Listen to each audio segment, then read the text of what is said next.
Hi everyone, it's me Rhonda from Goddess Garage, or some of you may know me as Lady Rose.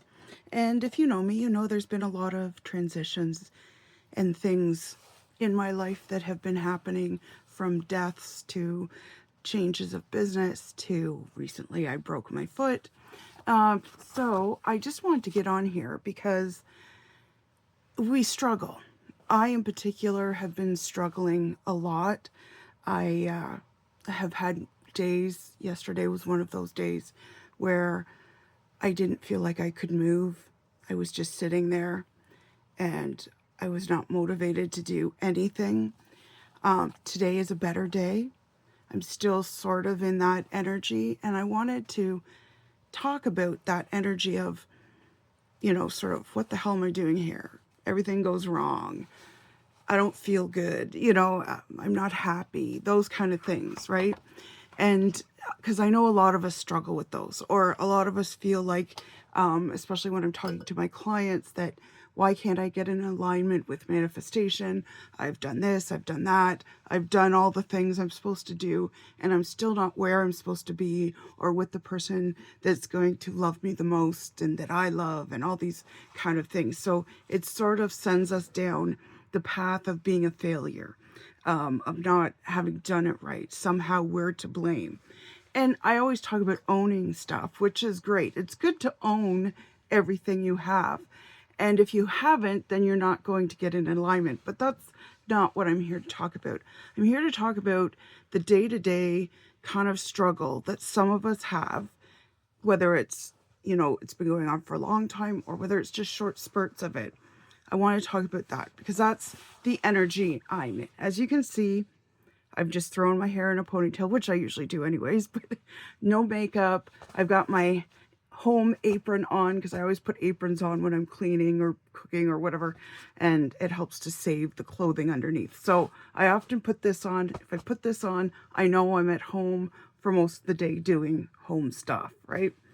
So that's the other thing. I've been working from home, so I've been doing a lot of online readings, but I'm still struggling with, I don't have any place to go to work, quote unquote, because I used to have a shop and whatnot. And I'm happy, but I'm sad at the same time, if that makes any sense at all. But I'm not really here to rehash my stuff. What I'm here is kind of, what I'm here for is, first, to follow my own advice that I give clients that are in this space of energy. And second, to remind both myself and everyone else that sometimes you have to allow a sacred pause, or a space to allow the change and the healing to come in. Because change isn't always instantaneous. If you ask any artist or singer or actor, oh, they were an instant success. Yes, after 10 or 20 years of working at it, right? So it instant success isn't always the way it goes. Yet in our society, we're often looking for that instant success. So anyways, just want to make sure I am actually recording. I think I am. Okay. If I'm not, I'll have to do it again. So I'm sure you've heard the phrase, let it go, just release it, all these kind of things. And I'm often saying this to my clients of, there's a time and space for all those things, but there's also a place you need to go in order to be able to do that. It's all well and good to say, oh, just let go of the heartbreak. Oh, just let go of and release the anger you have towards that situation. That's all well and good, but you still have the anger and you still have to process that.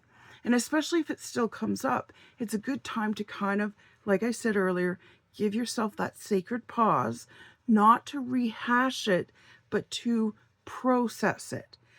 And when you process something, especially if it's a big emotion, whether it's sadness, grief, anger, fear, frustration, bitterness, betrayal, anger, I think I'm naming all the big ones, whatever that might be for you, if it's still bubbling to the surface, you will have to process it more than once. And we are creatures of habit and of routine and repetition. True learning is through repetition.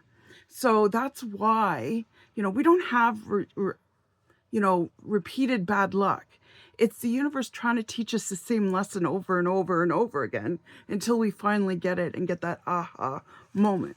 So what I'm here to teach you, or talk about, not teach you, because I'm teaching myself at the same time. And even just writing this out helped me kind of, okay, yeah, we're getting into a better space, right? And I'm going to give you some key things to do and to say to yourself so that you can kind of rise above whatever you're struggling with, whatever you're tackling, whatever demon you're kind of fighting right now, okay? So there's a couple of phrases. The first one is let it in. So that's where I talk about, giving it that time, that pause. If you have a day where you're doing nothing, mostly because you can't, and you just have no motivation whatsoever, give yourself that space. Say, it's okay. That's what I was doing all day yesterday. I literally could not move out of the chair that I was in. I wanted to go to bed and go to sleep, but I didn't have the energy or the motivation to get out of the chair and go to bed and go to sleep for the whole day. That's what I wanted to do. It didn't happen. And that's okay. And I kept having to tell myself, it's okay. Just stay in the chair. It's okay. Doze off a little bit if you want to. Watch some TV. I didn't have the motivation or energy to read even. And that's one of my loves. As you can see, one of my loves, books. I love books. But yesterday, I couldn't have picked up a kid's fairy tale book to read it. I just had zero motivation. And I kept having to tell myself, it's okay. Just for today, it's okay. Tomorrow we can start again. Tomorrow we can do it again. We get a fresh, clean slate as often as you want. Whether it's once a day, like every morning I wake up with a clean slate, and here we go. Every month I wake up with a clean slate. In the new year, every year you go into the new year hopeful and a clean slate. Even seasons. Spring is coming. Winter's ending, hopefully. Everyone hopes for. I like winter, so. But I am struggling this winter. So, spring is coming. It'll be a clean slate. Tomorrow's coming. It'll be a clean slate. You can even go hour by hour. At the top of the next hour, it's a clean slate and I'll start again. You give yourself the starting line whenever you want. But be okay within that minute, that 15 minutes, that hour, that day, that month, whatever it might be. Give yourself permission to be okay with the fact that maybe today I'm not going to do anything. And because I gave myself that permission to be okay, that I'm just going to sit in my chair for this day, this morning when I woke up, I felt better. And I was, are you okay? I was asking myself, suddenly I'm Irish. I was asking myself, are you okay today? I'm better than I was tomorrow, was my answer. Okay, great. Are you okay enough to make the bed? Yes. Yes, I am. Okay enough to make the bed. Are you okay enough to make yourself breakfast? Yes, I am. I didn't eat breakfast yesterday because I didn't have the motivation to. I didn't eat it all yesterday, except for some dinner. I ate some dinner. But yesterday, I didn't have any motivation to make food. But today, I made myself a nice warm bowl of oatmeal with lots of brown sugar. So I made myself breakfast. I loved myself by creating that dish for myself. I even vacuumed today. I'm doing housework. Vacuumed, I did the dishes. But I did them gently. Be very gentle with yourself. Do you want to plug in the vacuum? Okay, I can do that. All right. Unwrap the cord a couple of times. Mine has one of those cords that wraps up. Do you remember the Electroluxes where you'd hit it and snap back in? I wish I'd come up with that again. But anyways, I digress. But I said, yeah, okay. We can vacuum today. Here we go. And once you get started, you kind of keep going because you still find some dust bunnies and things like that, right? So I vacuumed. So my floors are all vacuumed. My bed is made.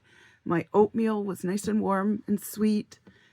And I'm having a good day. And I've, done a little puttering and putting things away. I cleaned up my office here so that I could do this video, because sometimes I find it hard to do videos. So whoever's here with me, I'm so glad you are here with me. And I hope that you're not struggling. And if you are, I hope this helps. The other, so allowing that sacred pause, like I said, let it in. We're always told, release it, let it go, let it in.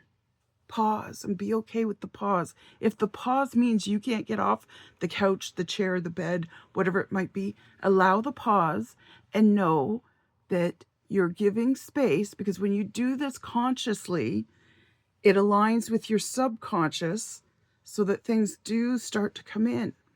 So allow the change. I bring the change, whatever that might be. And change is often something has to be yanked away from you and something else is put in its place. But when something else gets yanked away from you, sometimes we dither in the spot of, but this used to hold this thing. And what am I going to do without this thing? I don't know what to do without it.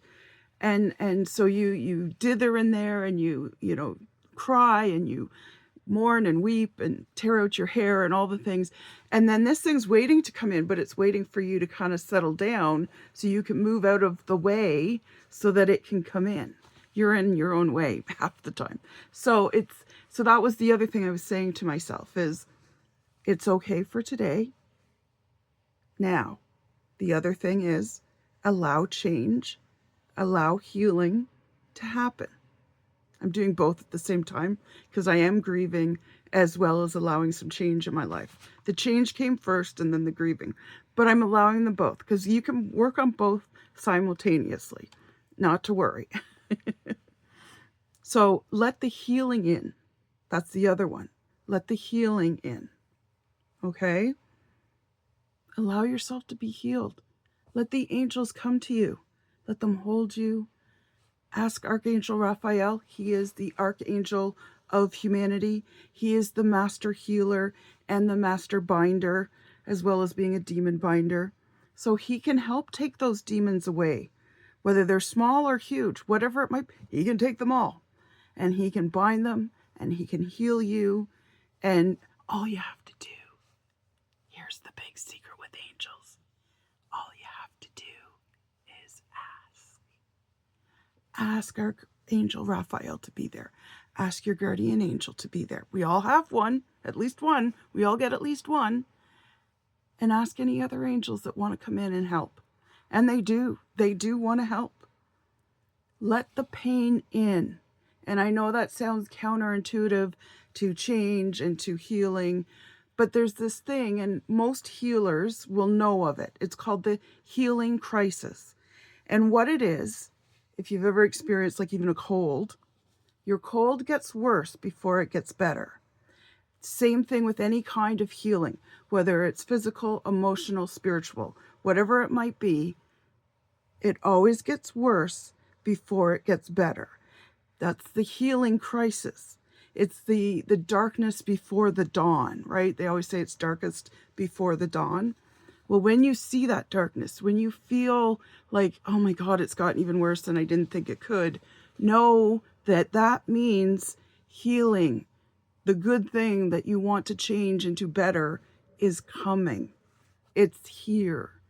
Just let it in. Let the pain in. Now, one thing I learned from my chemo treatments was to sink down into the pain. It was a nurse that told me that.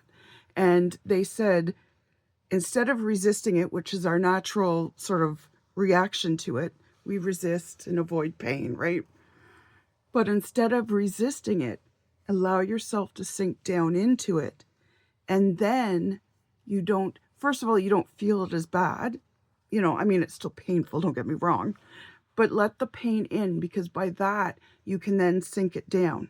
We often push healing, pain, resistance, and all that stuff away from us, change away from us.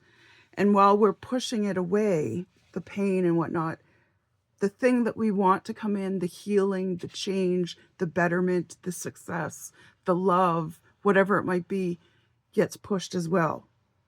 So allow the pain to come in. Allow yourself to sink down into it. Sinking down then gives space for whatever you want to come in, and then you can rise up into it. Whether it's love, whether it's healing, whether it's success, whether it's all three, whether it's everything that's, for your betterment, for your higher self. Now, the other phrase that I started with today, and this is what gave me the idea for doing this video, was because I'm really close to this energy. I went through a really rough day yesterday, couldn't do anything, recognized that I'm probably grieving, probably in a slightly depressed mode here. So today, when I said to myself, "Are you okay?" and I answered, "I'm better than I was yesterday." And I started asking myself, well, can you do this? Can you start vacuuming? And then I finished vacuuming. Can you make your breakfast? All this kind of stuff is I get to. So I get to make my bed. And that is a beautiful, beautiful phrase. One, it gets you motivated. It's weird how you kind of feel happy after saying it. I get to, and use it with all the things you don't want to do. Like, I get to clean the toilet. Woohoo, lucky me. But I get to make a bed because I have a bed, because I have nice pillows, because I have a beautiful quilt that I really love. It's so cozy. But I get to, make my bed with that quilt, and I love it. I get to make myself breakfast. I get to show myself love and care, and I get to have some brown sugar and have a nice sweet oatmeal breakfast that warms my tummy and fills me up and helps keep the trains regular. Let's not deny that. And I get to vacuum floors because I have floors, because I have a roof over my head. And as you're noticing, I have a bunch of books. I have a lot of books. And I get to tidy up my office because I have a lot of books and I have an office. Now, what get to does, sort of scientifically speaking, if you want to go that way, is I've often said gratitude is a forced shift. So I've talked about this a lot, where it's a forced shift into love, into hope, into alignment. And that's the place you want to be. Gratitude brings you there, okay? But sometimes when you're in a deep funk, you don't have gratitude. You're just like, fuck off, world. I don't care. Everything can burn around me right now. Doesn't matter. So instead of saying those things, say, it's okay. If you're in a funk, just stay here. It's okay. Sink down into the pain and, release it. Not release it, but allow the space that you're now giving for things to come in. But what that does is it forces, by saying gratitude things. And the trick to gratitude is not just I'm, grateful for my car, my house, my cat, my blah, blah, blah, blah, is why. So it's better to be grateful for one thing with the why than it is to be grateful for 20 things. Okay? And you really have to be in that energy of gratitude. But it's hard to get there when you're in a funk. So start with I get to. I get to do my dishes because I have dishes, because they're dirty, because I have food that I cooked on them. And I get to forces you into the gratitude, which then forces you into the love, hope, and alignment and manifestation, even from a deep funk. Because that's where I was yesterday. And today, just even talking about this, and thank you so much for allowing me to come into your phone, tablets, computers, whatever, and talk about this, because I hope, yes, that it helps you, but truly it has helped me. So thank you very much for being my audience. Please show me some love with, subscribing, thumbs up, sharing, whatever it might be. But I love talking about this stuff, and I'm so glad I did this video, and I'm so glad you were here with me and allowed yourself to view it. So I hope this helps. Share with any friend that maybe needs it. And I'm going to continue with my house stuff. Okay, bye.